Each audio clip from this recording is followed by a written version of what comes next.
First of all, what was your thoughts on the AFC title game?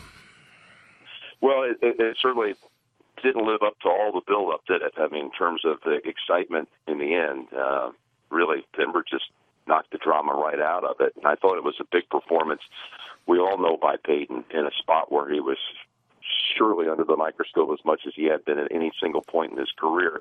But I thought it was a tremendous effort by the Broncos defense that day.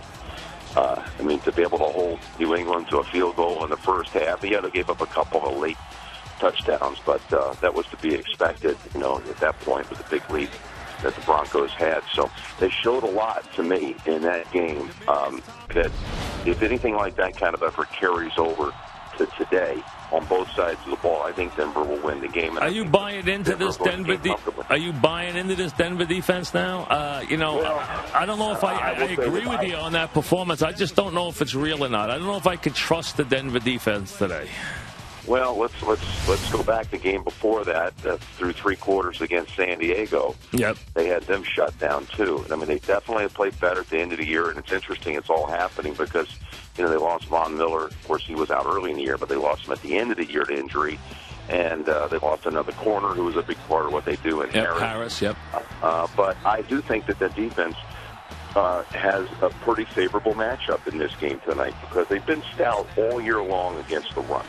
They've been really good at that. And Terrence Knighton he's a tremendous player. And if you're going to go into tonight and be able to contain Marshawn Lynch, and you're going to say, okay, Russell Wilson's going to beat us, I would like Denver's chances. Nothing against Wilson. He's a heck of a talent. I like the kid a lot, but I do right now. At the moment, I think Denver's defense is in a very good spot. And that Knighton's about to become a big star, too. He's about to become a household. He's got that personality, the whole thing going for him. He's going to become. All right, Manning, now you can tell us what you didn't tell us before the AFC title game. How much do you sense, having been around Manning, what's Manning's mindset like right now? How was it for that game? And that was such a big obstacle. I mean, is he possessed right now? Has he been on this crazy roll? I mean, try to put it in perspective as someone who knows him well. Try to put this where he is this morning in perspective for us. I think he's probably about the same place he was 2 weeks ago today. Very businesslike, not showing a lot of emotion. If you remember, we were talking about that morning of the AFC title game, how Brady was super confident. I mean, I've done so many of Tom's games through the years, I'd never seen him more confident. And how I felt that Peyton, though, was just a lot more like business as usual. I think Peyton has been even keeled through this because he still knows there's a lot to lose.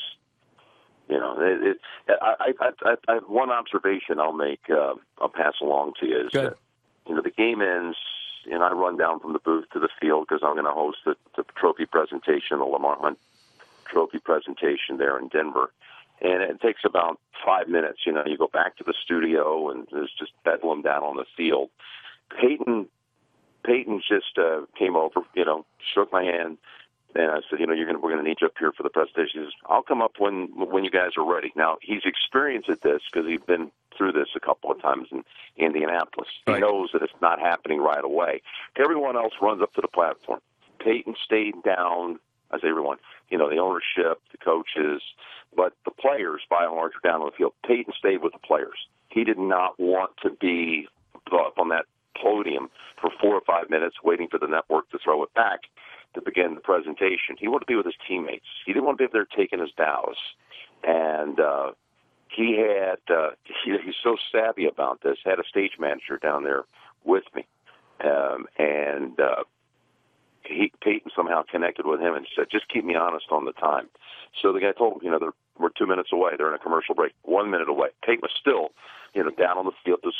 He was not going to take the stage until, he enjoyed every single moment with his teammates. And I thought during the presentation, again, no real serious highs and ups for Peyton at that point. I think he was just, there's more to be done. That was the vibe I got from him. Interesting. He was not going to be over the top exuberant about that big victory over New England. that was just part one, what he still has to do. And he definitely played it that way. Did you find him very confident before the New England game? I didn't find him lacking in confidence. I just found him to be very workmanlike. I think he knows that he's playing the best football of his career. And I think part of that is, of course, the people that he surrounds himself with. And they are so dynamic when they're all healthy. And I think he has this quiet confidence that when he's going to have the big four all up and playing, and that hasn't been the case all year long, when he's got Julius Thomas to go with those three receivers, he knows that that's a pretty hard combination to beat. And then he's got a guy like Moreno in the backfield, Monte Ball, who I told you was going to make some plays last game, and he did near the goal line, and I think he probably will again tonight. I think he knows he's got an offensive machine that, okay, go ahead, Seattle. You know, you got a great defense, and you do. But I've got a combination here. I've got so many different options. Hey, if you can stop us, good for you, you know. Then you guys really are going to be the champions. But and I wonder if he'll, you know, someone brought up to me this week, Jim, that if he will remain as patient as he's been all year. When teams have challenged him to run, he's taken the run. And he's allowed Sean Marino to have big games like he did against New England, where he rushed for all those yards. And he's allowed the running game, you know, when he's seen the light box, he's run against it and run against it. And people said, I wonder in this game, with everything on the line, will he not get a little greedy? Can he remain as patient as he's remained all year when people have challenged him to run, and he's taken that run, and he's been fine with that? Will he stay that patient and not get greedy in this game?